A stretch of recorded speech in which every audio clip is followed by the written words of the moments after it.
And every time your foot comes up or you lift, they can manipulate you or move before they can react. So you try and keep your feet right tight to the ground real slow, real low. But you want the center of your head, the center of your hips, and wherever the center is between your ankles, all that needs to be in line for perfect balance, right?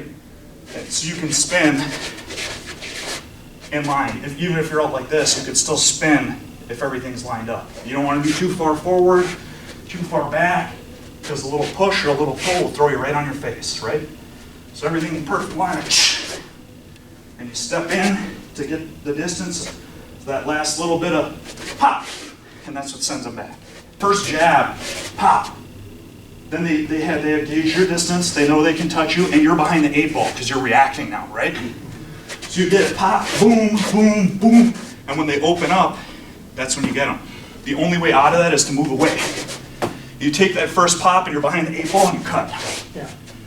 You know, almost never straight back, because if they power with a power right, you're going back with it. Jab, hook.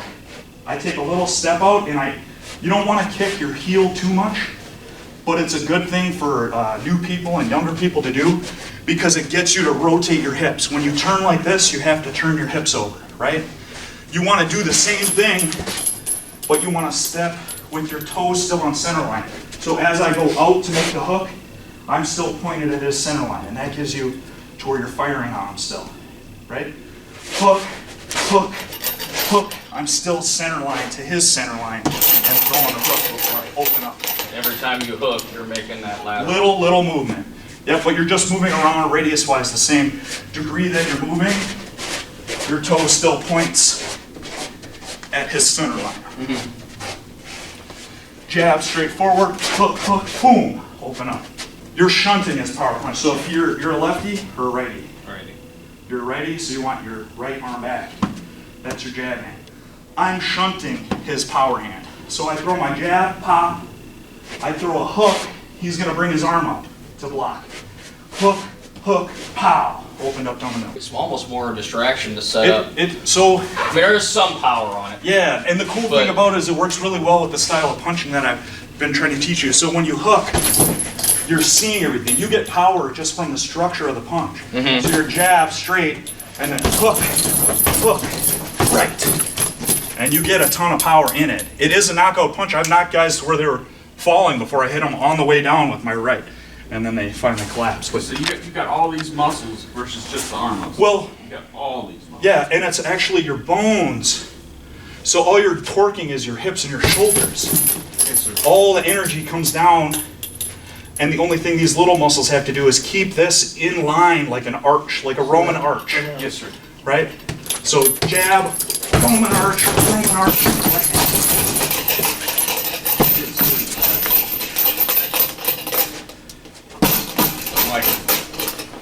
So all it does is it sneaks out, rotates into a C, and you turn it. It comes.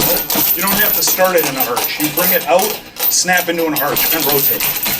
It's this elbow flip that gives you the. There you go. Smooth it out like that. Yep. Yep. And also, an added benefit is because there's nothing there before you throw it up. If they're trying to sneak a jab in and you throw your elbow into a hook, It blocks your it. elbow up, it bounces that up out of your. Oh, okay. So I'm like sneaking something in and you're throwing a hook at the same time. Yeah, a gleaming hook. Okay. So if throw a lazy jab like straight up. Pow. Pow.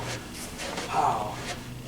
You can sneak it under too, but So you're coming in basically straight on 90% of a jab. and then rotating the elbow into a C and turning my hips and my shoulders. And so I'm coming in and then I'm making that step at the same time as the arms out. Yeah, so when you stomp, and that's at the same time. Feel the power? Yeah. Push a lot more like that. Yep, and you'll just sneak my bar. That's it. Your other foot will drag behind. So you'll step and you'll drag. There you go. Beautiful.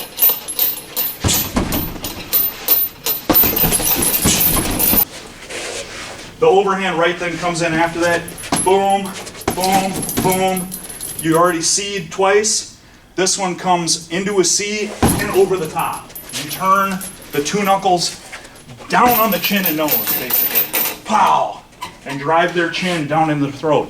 You aim for the throat, right here in the back. Through their nose? And then if you miss, you still hit them in the throat, which is a good spot to hit somebody that's trying to do you harm.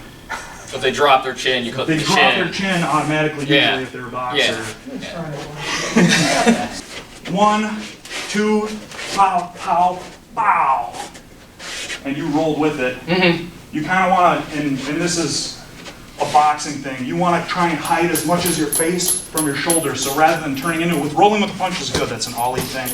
That's okay. You got to be good at it. If you guys are martial artists, do it if you can, but not everybody can. Otherwise, you want to take it, the brunt of it, yeah. And then so you want to guard with your shoulder and put your chin into this shoulder and turn and try and glance off as much. And then I'm hitting ear, right? Okay. But they got to be fast enough. Pop, pop, pop, boom. Still get hit And in you the ear, aim no for fun. but you aim for the throat. You still hit them. Yeah. You know, it doesn't feel good. You're still causing damage and being in an okay spot yourself. Yeah, they give me the ear. I mean, Every I'm time you can behind it. take advantage on someone in a fight and put them farther behind catching up to being with you, the better you'll be. And it's hard for them because a lot of times too, they'll say, oh no, I'm getting trounced. And they'll overcorrect. And then it opens up, boom, boom, boom, boom. Boom, boom, boom, you know? Yeah. They overcorrect one way and you step the other way. Just watch their movement. Always, too, the head can move, so I don't aim for that. I like to watch the chest right here, throat area, because that takes a lot of energy to move, and it moves slower than your head. You have less muscles that you can, this and a movement gets you out of a punch. Just this can get you out of a punch. You can't do that without connected to all the rest, and it's too much mass to move too quickly.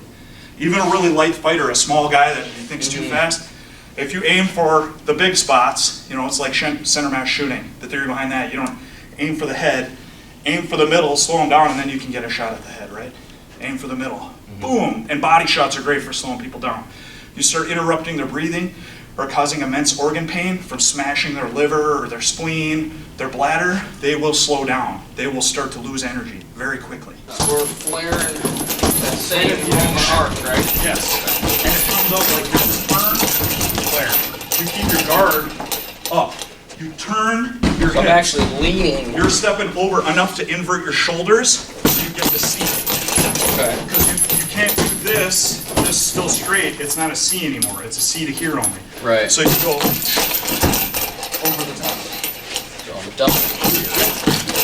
And that goes into the motion. Yep, it's almost like throwing a baseball. Right?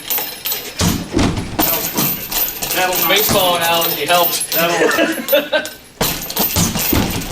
Perfect, bro. Only thing is keep your elbow a little farther forward. So you're throwing and you're jamming yourself like this. Throw it and stay a little farther back. It keeps you away from their hands too. So you can step back out of reach if they start.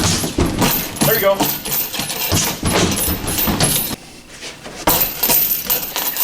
All you gotta pull it in behind, everything's lined up, and the impact is there. Yep. Now your feet are together, so you don't want to do that against a grappler. Yeah. You know, wrestler. Yep. But if he's hit, I mean, it's yeah, fine. that's- yeah. It's on the ground, it don't matter. Good.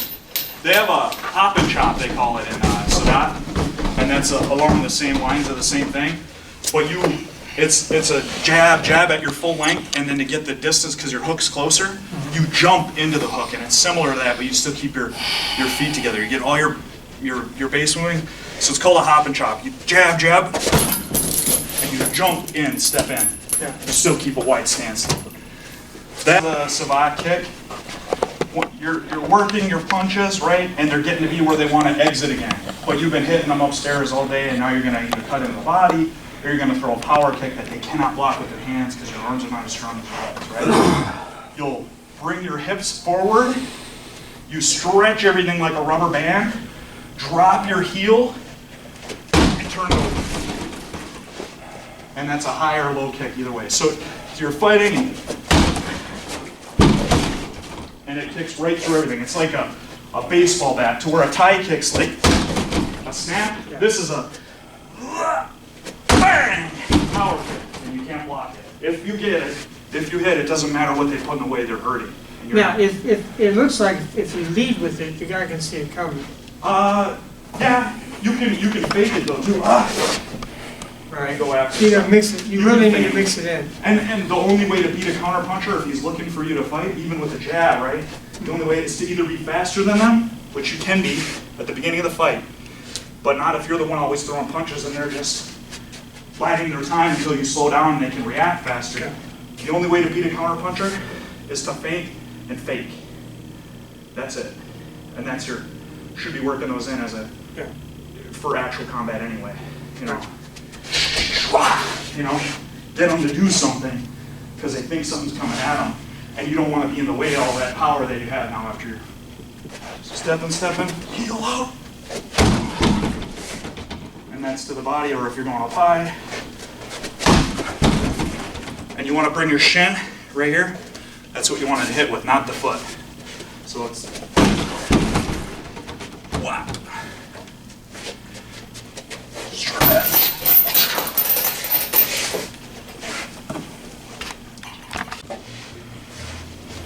Swinging it all the way in. Yeah, that's the savate piece. So this one too is kind of set up for a lead leg too, and it's a combination in savate where you a jab, stiff jab, right cross to power, which pushes them back a little, and you bring this up. You cut this heel this way now, and it's a short to the Come back liver. the other way, yeah. Yep. So liver shot. Pop, pop, ah. 1, 2, 3. And that's your bread and butter combo in savate. Are not using their kicks as much, right? They're 50-50 upstairs and down. And what this does is this does the same thing that Tyson did by going like this with his up, down. It makes you a mobile target. So you're boom, boom, boom. You're moving out of the way. Bomb, bomb, bomb, bomb, bomb. Back the other way. You're window wiping, and they're trying to chase you.